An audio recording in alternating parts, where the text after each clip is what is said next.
Thank you, Mr. Deputy Speaker.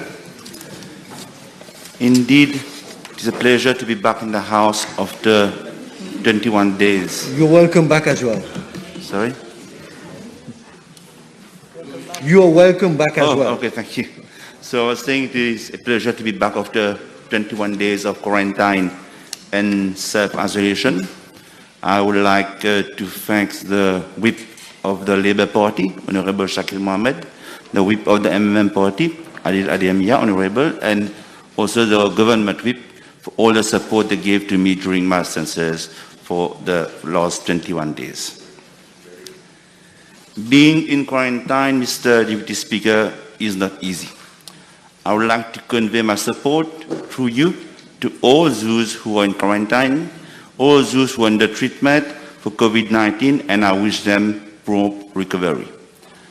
On a separate note, Mr. Deputy Speaker, I've taken note that today we have 14 orators on the list, and I made a request to the government whip that if ever the debate going to be adjourned today, to to give the opportunity for a member of the opposition to do a speech on Monday. So I hope that my request will be taken into consideration, and through you, I'm going to reiterate this request, Mr. Deputy Speaker. I'll come back to the quarantine a bit later in my speech. I had the opportunity to watch the budget speech on the TV, like most of the Mauritians did on the budget day. And my first impression, Mr. Deputy Speaker, is that I was listening to the budget of the National Development Unit, mainly announcing construction project. And Mr. Deputy Speaker, each and every Mauritian was expecting that the Minister of Finance will announce measures to relieve the population, especially when we are facing the pandemic and many sectors are on the knees. I've come across a letter, an open letter that was published, and I won't read it completely. I'm going to quote a few lines. This letter was addressed to, it's an open letter from a mother to the Minister of Finance. It is in French. It's about a mother that takes care of the house. Je cite, Monsieur le Vice-président, une maman qui panique en faisant ses achats au supermarché. Une maman qui réduit ses ingrédients pour le repas. Une maman qui a souvent envie de pleurer, souvent envie de hurler, de fuir. Et elle continue pour dire, et votre budget, Monsieur le ministre, ce n'est pas pour la maman que je suis, ni pour d'autres, ni pour plein d'autres mamans comme moi. Qu'est-ce qui s'améliore dans ma vie pour le moment? Uniquement ma capacité à m'émerveiller quand même devant les jolies choses. Et je ne vais pas terminer, on parle des vêtements de la femme du ministre que je ne vais pas citer. Ceci dit, Monsieur le Vice-président, cette lettre ouverte, c'est cri du cœur d'une mère de famille qui doit subvenir aux besoins de sa famille. C'est écrit clair, c'est net, c'est clair et net qu'on ne se retrouve pas dans ce budget.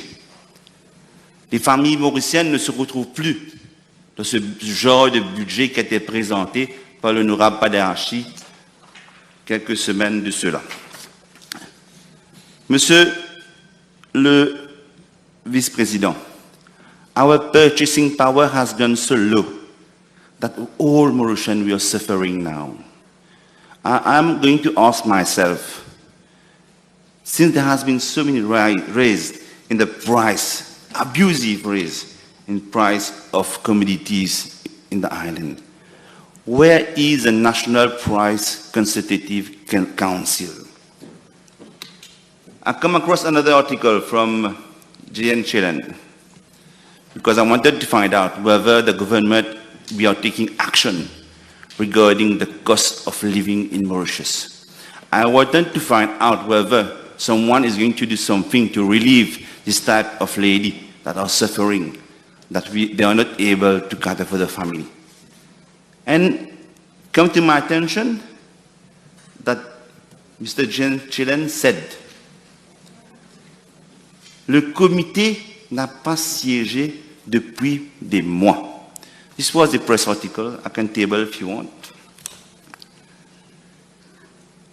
And I went deeper to find out, since the pandemic started, since all the prices started rising in Mauritius, what was the action of the government? What was the action of responsible ONGs? What was the action of people responsible to moderate the prices? Has there been any action? And I again find out that only 3 meetings was held since last June to this June. In 1 year, only 3 meetings was held by the National Price Consultative Council to remediate the situation where this lady is suffering because of price increase. So, Mr. Deputy Speaker, sir, we are not protecting our Mauritian people. It has been announced so many years now that there will be a consumer protection bill. If I'm not wrong, there was already a draft in 2014 before the election, and so far nothing has been done. The bill has not been implemented, et ça c'est au détriment des consommateurs. I believe, Mr. Deputy Speaker, sir, that the government has failed in addressing the issues of consumer protection as well as relieving the population from high price increase in many sectors, especially in the food and nutrition sector. Let's take a look at how effective the government has been for the last year. There was 3 main points supposed to reflect the new normal. That was last year's budget.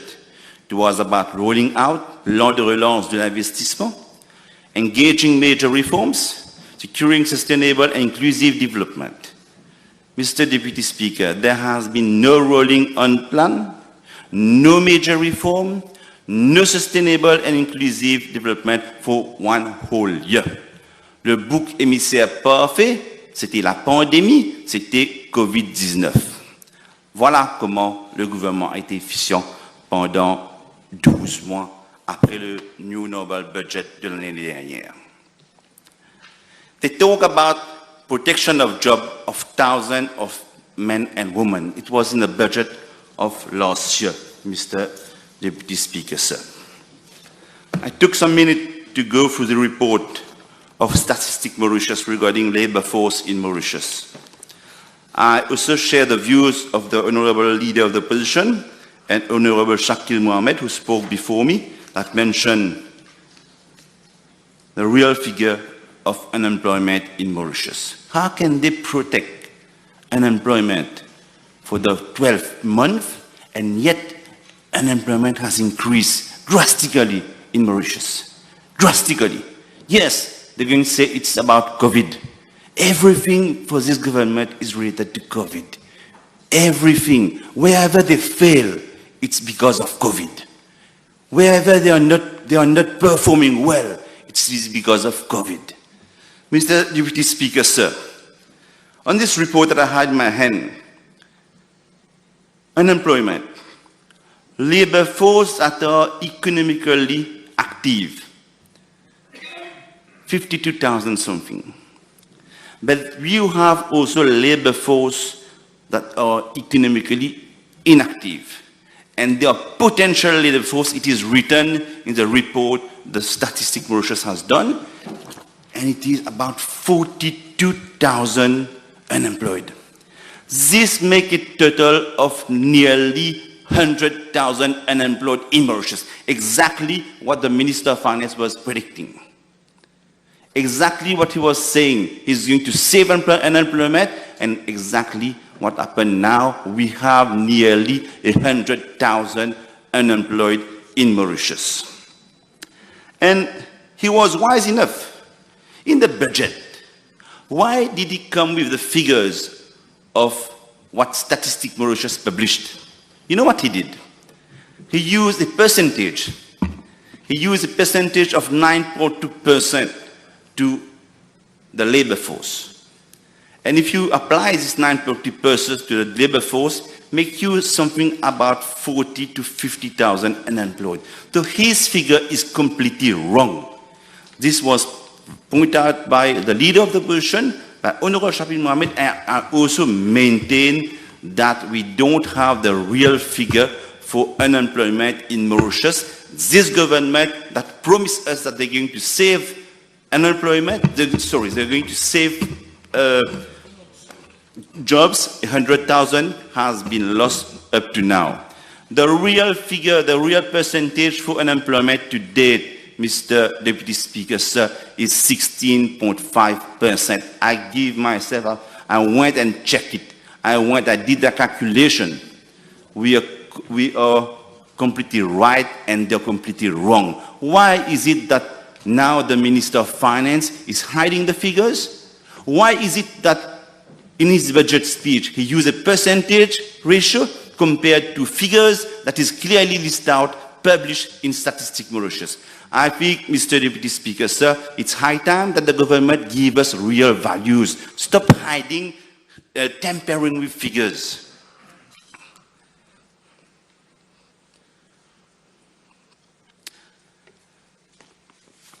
I also want to address the issues of promises. Many more projects has not been done. Many projects that was promised to the population last year has not even started. Que les effets d'annonce pour plaire aux oreilles de la population, pour berner les gens, pour être gentil, je ne vais pas essayer de plus... Bon. J'ai dans ma main le budget 2020-2021 et comme vous voyez, il y a pas mal de tags. À n'importe quelle page du budget, monsieur le vice-président, vous allez retrouver un projet qui n'a pas été réalisé. Je vous donne le document, tournez, choisissez la page que vous voulez. À chaque page, il y a un projet, il y a une promesse qui a été faite à la population qui n'a pas été respectée. Comment maintenant, nous, on va croire ce gouvernement qui vient avec un nouveau budget pour venir berner encore une fois la population? Monsieur, je peux prendre n'importe quel exemple. Paragraphe 32. Bus Terminal Modernization Programme. Où c'est? Je tourne une autre page, juste pour vous donner quelques exemples.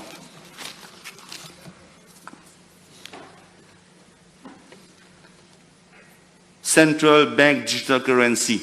Parfait. Il y en a plein. Je ne vais pas m'attarder à citer les exemples. C'était pour vous dire que le gouvernement d'alors, le budget 2020, le budget de promesse est resté au stade de promesse, monsieur le vice-président. On ne peut plus, nous, Mauriciens, accepter qu'un gouvernement vienne nous berner, vienne faire des promesses et puis que rien n'arrive, ne se passe dans ce pays-là. Et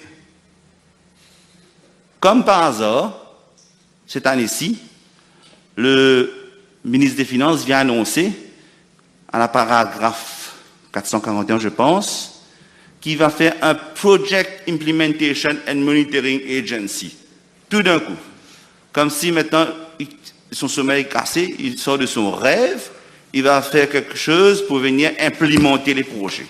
Et là, tout le monde va croire que, maintenant les projets vont être implémentés. Mais c'est quelque chose qui existe depuis longtemps, ça, monsieur le vice-président. J'ai été au gouvernement aussi, en 2014. Je me rappelle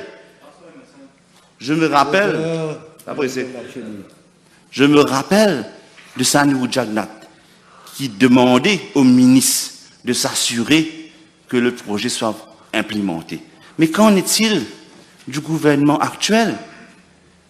Qu'en est-il de ce gouvernement-là? Tous ces projets n'ont pas été implémentés. Monsieur le Président, moi je pense que c'est un real joke. C'est juste un cauchemar et on espère juste qu'un jour ça va finir. Prenez par exemple, j'ai un autre document entre mes mains. Je vous parle du New Cancer Center. En 2015, Monsieur le Vice-président, ça a été annoncé. A number of new projects will be implemented, ranging from the setting up of a new cancer center. Ça, c'était en 2015. En 2016, on retire ça du tiroir encore une fois. Government is also investing to expand hospital infrastructure. This includes the new cancer center. En 2018, on nous refait le coup encore une fois. Third, a new cancer center will be set up. En 2019, on nous ramène le même truc encore. Our plan is to complete the new cancer hospital. En 2020, a new cancer hospital using state-of-the-art technology. Je crois qu'ils ont rajouté le state-of-the-art en 2020. En 2021, Monsieur le Vice-président, this includes an amount of 2.3 billion for the construction of a new cancer center. Je vais devoir voir l'honorable Siraten, qui a une boule de cristal, qui plutôt avait deviné comment les députés allaient traiter le budget. C'est lui qui a une boule de cristal pour deviner qu'est-ce qui va s'arriver en 2022. Moi, je ne peux pas deviner, excusez-moi. Mr. Deputy Speaker, I just can conclude that this government has limited vision. There is no accountability. There's a poor management and a serious lack of leadership. Talking about accountability, Mr. Deputy Speaker, I'm the whip of the opposition. It's my duty as well to go through PQs and all. And I'll show you how these people are accountable. I've got in my hand the list of unanswered PQs. Guess who's the champion? Guess who's on the top of the list not answering PQs? Honorable Frontliner. You know who's the guy? Honorable Jagat-Pal. Second best. Honorable Prime Minister Pravin Jagnnath. Third, Honorable Minister of Finance, Honorable Padayachi. Mr. Deputy Speaker, sir, we need to lead by example. 3 senior ministers in the government, they are the champion in not being accountable to us MPs who put questions to the House. I say it again, we have to lead by example. These 3 persons I've just mentioned are 3 senior ministers. I mean, on ne peut pas réinventer la roue. Il y a des gens qui sont comme ça. Let me give my views on what I call Opération Menteur. You know, for a country to be healthy, we have to be stable, we have to derive proper revenue, control our expenses, and of course, have proper reserve. What did the Minister of Finance, what did he do with our reserve? The special reserve from the Bank of Mauritius. I'm not going to go in detail, but there's one point that I want the whole population to understand, and it was subject to a PNQ. I'm going to say it again. I will say it 2 times, 3 times if necessary, because I think each and every Mauritian should understand what this government did with the special reserve fund that they took from the Bank of Mauritius. It's known by everyone that the government benefited from 60 billion rupee from the Bank of Mauritius. Out of the 60 billion rupee, 32 billion has been granted free of charge to the government. But where the devil lies, Mr. Deputy Speaker, sir, is about the 28 billion rupee that has been given the government by the Bank of Mauritius, and it has been treated like a revenue, not a loan. It's not a grant, it's not a gift, it's money that the Bank of Mauritius need to refund, the government need to refund to the Bank of Mauritius. So we like it or not, it's a fact. We're going to cry, we're going to shout, we're going to do all sort of press communique about the treatment of this money. It's a fact. This money was given to government. This money needs to return to the Bank of Mauritius. We don't know how long. There is no terms and conditions. There's no terms of contract. There's no contract at all.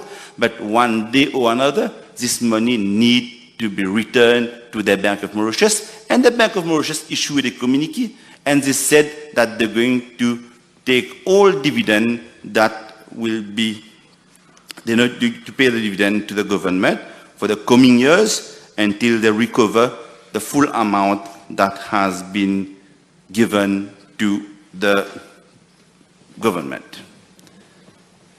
In fact, this 28 million, Mr. Deputy Speaker, has not been treated properly in the account book. We all know what's going to happen if they add the 28 million as a loan instead of putting it as a revenu. Ça veut dire, monsieur, en langage simple, que la Banque de Maurice a prêté de l'argent au gouvernement. Je redis, cet argent sera remboursé sur le profit futur de la banque, mais le gouvernement, lui, a dit que ce n'est pas un emprunt, c'est une avance. Et je ne sais pas pourquoi une avance est traitée comme un revenu et ce n'est pas une dette. Alors, monsieur le vice-président, the real public debt figure is absolutely wrong. Encore une fois, on essaie de nous cacher la vérité, on essaie de présenter à la population something that is very healthy. Honorable Mohamed, thank you very much. Sorry. No, it's okay, it's fine. On essaie de présenter à la population des chiffres qui sont healthy, alors que nous, on réalise, monsieur le vice-président, that they are tempering, manipulating all the figures to hide the truth to the population. Moody's has downgraded, Mr. Deputy Speaker. The IMF report is damning. Ici, on a un budget qui parle de drains, d'autoroutes, de projets de construction. Monsieur le ministre qui a intervenu avant moi est le ministre des Services financiers. Il s'est attardé pendant des heures à faire de la politique et il n'a pris que 10 minutes pour nous expliquer le secteur du service financier. Et à la dernière minute, qui vient nous raconter, Gafi, malheureusement, ça a été interrompu par les point of order. Et quelle est la considération que ce gouvernement donne aujourd'hui à notre offshore, à notre secteur financier, pour réellement avoir ce vouloir de retirer Maurice sur la liste noire de la Gafi? 5 minutes de son temps qui a été alloué, monsieur le vice-président. C'est tout ce qu'il a à dire. C'est tout ce qu'il a à dire comme réforme. C'est tout ce qu'il a à dire comme mesures qu'ils sont en train de prendre pour venir vraiment avec des solutions concrètes pour retirer Maurice sur la liste noire. Pour moi, monsieur le vice-président, c'est une honte. J'ai écouté, ça donne envie de vomir qu'un ministre prenne que 5 minutes de son temps, ministre responsable du service financier. Que 5 minutes, mais il a passé largement son temps à commenter de A à Z tous les membres de l'opposition qui sont intervenus avant lui. Pour se pareil l'année prochaine. Monsieur le vice-président, on va se retrouver avec des drains 5 étoiles, des autoroutes 5 étoiles. Mais quel est l'avenir de notre service financier? C'est ce secteur, monsieur le vice-président, qui pendant longtemps a été le fleuron de notre économie. J'ai parlé des mesures qui n'ont pas été citées de cette Chambre. Là, il vient de me dire, semaine prochaine, de vous connaître. On aurait bien aimé entendre, nous. On aurait bien qu'ils nous disent aujourd'hui qu'est-ce qu'il est en train de faire. Pourquoi attendre semaine prochaine? Certes, avec la façon que nos institutions fonctionnent, monsieur le vice-président, je me pose encore la question. Cette semaine prochaine, vous connaissez, est-ce qu'un jour, on arrivera à sortir de cette fameuse liste noire, grise, ou toutes sortes de couleurs qu'on était en train de tâcher la réputation d'Île Maurice?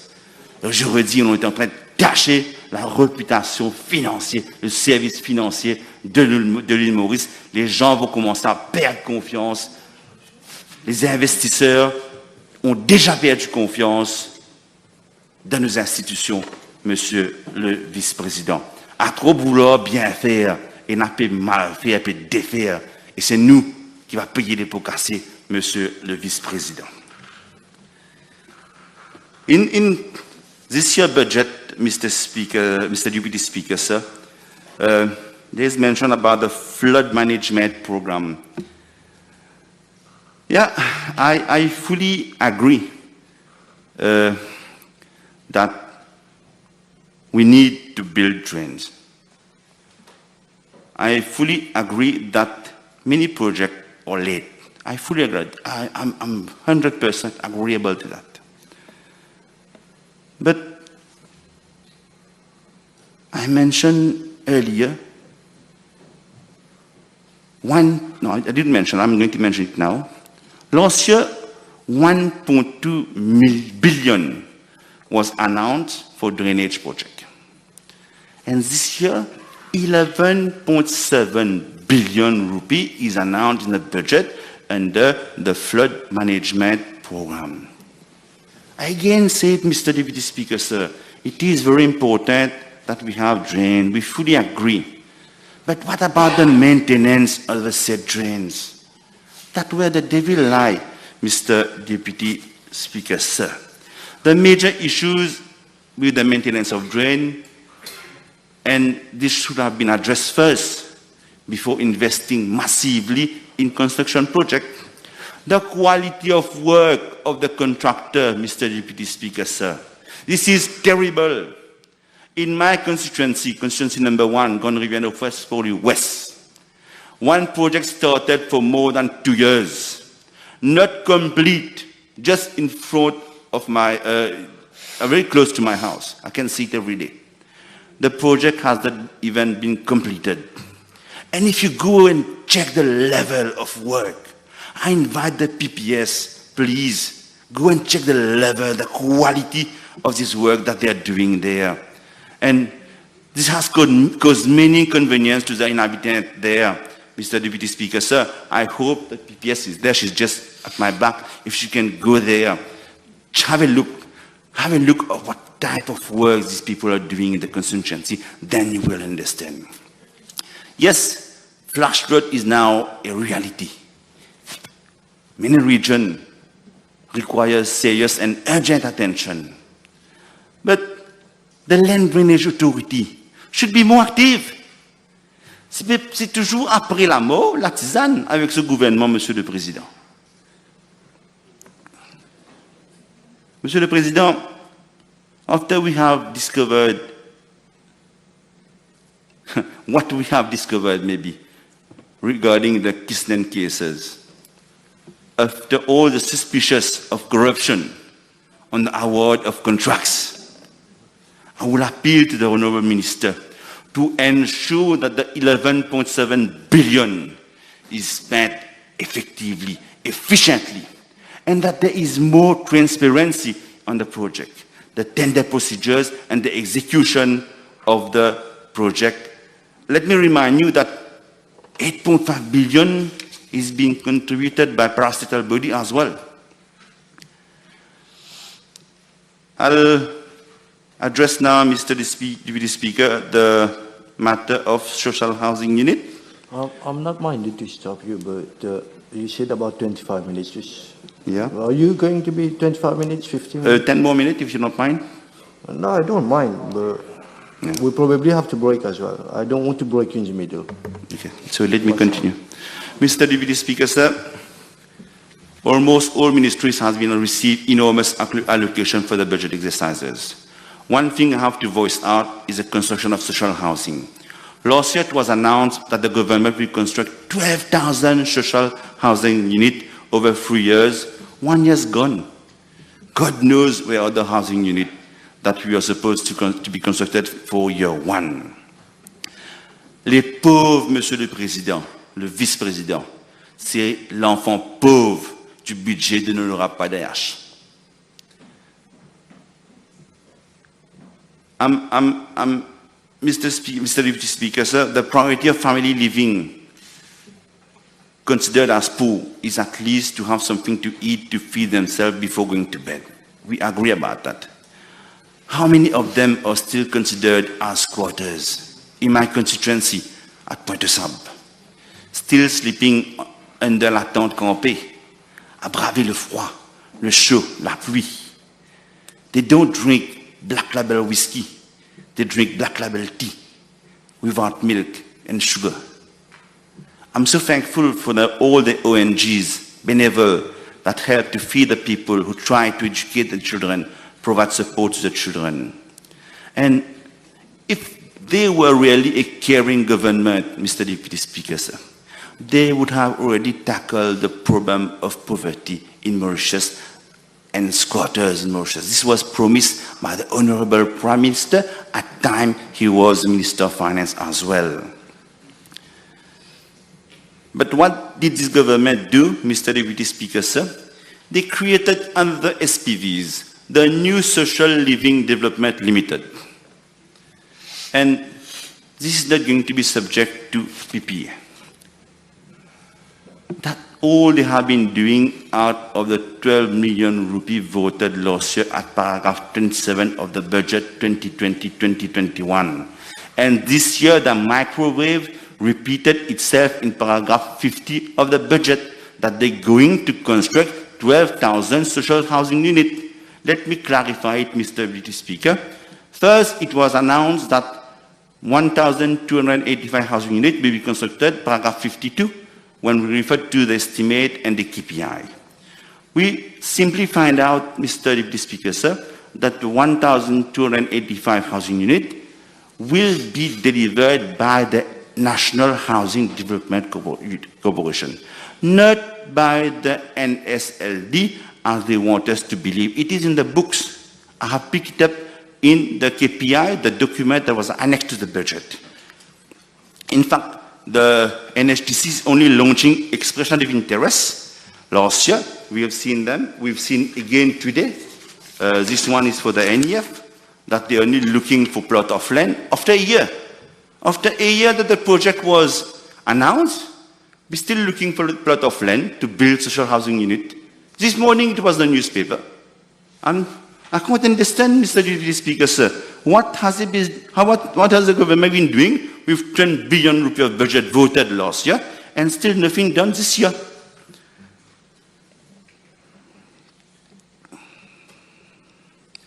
I'm very upset. I'm very upset with the lack of measures concerning social housing unit. I'm really very upset, Mr. Deputy Speaker, sir. There is no indication. I've gone through the budget. There is no indication of what type of construction of social housing unit the government is going to do. Are we going to build high-rise building that was announced somewhere sometime last year? Are they going to build small houses, how many square meters? Are they going to create another ghetto? What are they going to do? I'm very upset by the measures that has not been announced. This is a major project which required a major part of the budget. I believe that it is a responsibility of the minister he's going to speak after me, if he can come and clarify and give us some more detail on the social housing unit. Saying, sir, Mr. Speaker, I would like to comment on measures that has been presented by the Honourable Minister of Finance in regards to ICT and BPO sector. Disregard the measure announced in the field. Here only we can clearly see how the government lacks vision and cannot think out of the box to create employment and perspective economic growth. Mr. Deputy Speaker, what was announced for this sector? A new cable bringing connectivity by a fully private-owned company, and what more? Cashless payment? Maybe out of the list, I can consider the opening of the Digital Academy as a good project. The other are joke, an insult to the professionals of the sector, Mr. Deputy Speaker, sir. We all agree that the ICT BPO sector alone stood at 5.9% growth to DGP. A good performance, we must agree, in a world of uncertainties and economic difficulties, but what was announced to capitalize on such a positive result. I come to my first point. Internet broadband rates in Mauritius are among the highest worldwide. We are going toward a digital country while internet is still considered as a luxe. Le gouvernement peut taper tambour et trompette, annonçant Maurice comme the world top fibered country. But what about computer literacy? What about accessibility? Niet, il n'y a rien, monsieur le vice-président. The ICT BPO sector needs strengthening, else one day soon it will collapse. This goes by good and proper education and the manner things are being done. I'm going to move a bit forward because of time. Least but not least, work from home was announced by the government as being the best alternative to continue working away from offices during even after the COVID-19 pandemic. Can the Minister of Finance enlighten us where the work from home initiative went? This is shameful. There is no initiative. Even it was announced by the government, there's nothing to do to encourage the work from home. Again, if there is a drop in the rate of the internet and we apply the work from home, it would have been a rayon de soleil in this sector, Mr. Deputy Speaker, sir. It is known as well, Mr. Deputy Speaker, sir, that the country requires cleaning at all levels. Even at government level, I think they require a good cleaning. But creating another authority, which is a National Environment Cleaning Authority, with a seed funding of 100 million, is only a duplication of duty, creation of job for petits copains and petites copines, and a waste of resources at all levels. Worse, it shows that this new authority is going to be under the Prime Minister's office. It's a lack of confidence of the PMO to all the ministers that are involved in the cleaning activity in Mauritius, Mr. Deputy Speaker, sir. Why does the PMO has now to control the cleaning activity when you have the local authorities, the Ministry of Environment, the Beach Authority, the Road Development Authority, Mori Facilities, Tourism Authority, all those are engaged in the cleaning process, and yet we still have a new authority that's going to be. I'm nearly done, Mr. Deputy Speaker. So in the next 5 minutes, I have 2 points only. Honorable Amas, we're on 38 minutes. I'm well-minded to let you complete it. Yeah, I've just only 2 points. 2 minutes, I'll break off, whether you complete or not. Okay. Order. Mr. Deputy Speaker, sir, I started my speech there. I was mentioning about quarantine and self-isolation that I had to undergo for the last 21 days. I've disclosed my name, the name of my son of 13 years old, and my friend who I was in contact with, and I voluntarily called the authority to be placed in quarantine. I'll come back to where I want to go. I can say that it was an excellent services from the Ministry of Health and the Bureau Sanitaire de Bamboo. I have nothing to complain about that. But I have 1 point about the contact tracing procedures that I want to raise. Unfortunately, the team rely only on information received from potential persons. It can only be concluded that some information can be false. I'll give you one example, Mr. Deputy Speaker, sir. One honorable member sitting in this house today, his driver or bodyguard has been in quarantine for the last 14 days. Has the honorable member been placed in isolation? Has he disclosed that his driver has been in quarantine for the last 14 days. I was forced yesterday, Mr. Deputy Speaker, sir, to sit in the office of the clerk for 30 minutes. You know why? I had to prove that my certificate was true. I had to prove that this document given to me by the G2 hospital was true. Even called the SC to validate it. Now, does our deputy chairman of committees, has he disclosed, Honorable Nakchedi, that his bodyguard and driver was in quarantine and that he should have been placed in isolation? No, wait. This is where the system failed, Mr. Deputy Speaker. No, I'm going to listen to me. I haven't finished. No, I'll rule the chamber. You listen to me, and we'll listen to you. Under the Quarantine Act, that would require, under the duty of care, that would be incumbent upon the member. But then? To take responsibility of what I'm saying. What My you- point, Mr. No, Deputy Speaker. No, order. Was it you take responsibility? Honorable Nakshidi. I require you to listen to when I'm talking. No, I'm not asking you for a reply. I just require you to listen when I'm talking. Honorable Amos. I'll ask you to take up the matter administratively, not here right now. Order, Honorable Nakshidi. I'll in fact ask you to break for the time being. Come back after the break. Come back after the break. Order! Honorable Amos. Honorable Nakshidi. Coming back. You don't want to come back after the break, please. Please continue. Let me conclude, Mr. Deputy Speaker, sir. Les membres de l'opposition ont si bien dit, avec une présentation budgétaire sans mesures fortes pour relancer notre économie et pour améliorer le quotidien des citoyens mauriciens. On fait face aujourd'hui à une flambée de prix des denrées de base, un environnement social au bord de l'explosion.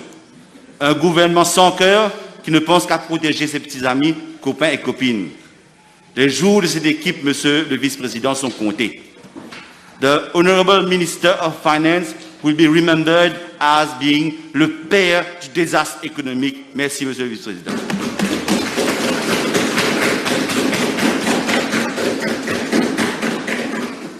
Thank you very much. Let me take this opportunity to welcome you anew back to the chambers. Let me take this opportunity to welcome you back anew in the chambers. Do you have a point of order? Oui, Monsieur le Vice-président. Je voudrais juste réagir par rapport à ce que l'honorable Armand vient tout juste de partager avec nous comme information. No. Non, je trouve que ce n'est pas Wait. bien de venir le faire maintenant. No, wait. Order! Honorable Sandra Mayut. No. Honorable Sandra Mayut, you have only one possibility of intervening right now. If you have a point of order. Please, Is it a point of order? I will prefer to say on a point of explanation, Mr. Deputy No, Speaker, you don't sir. have it right now. Thank you very much. We'll break for half an hour.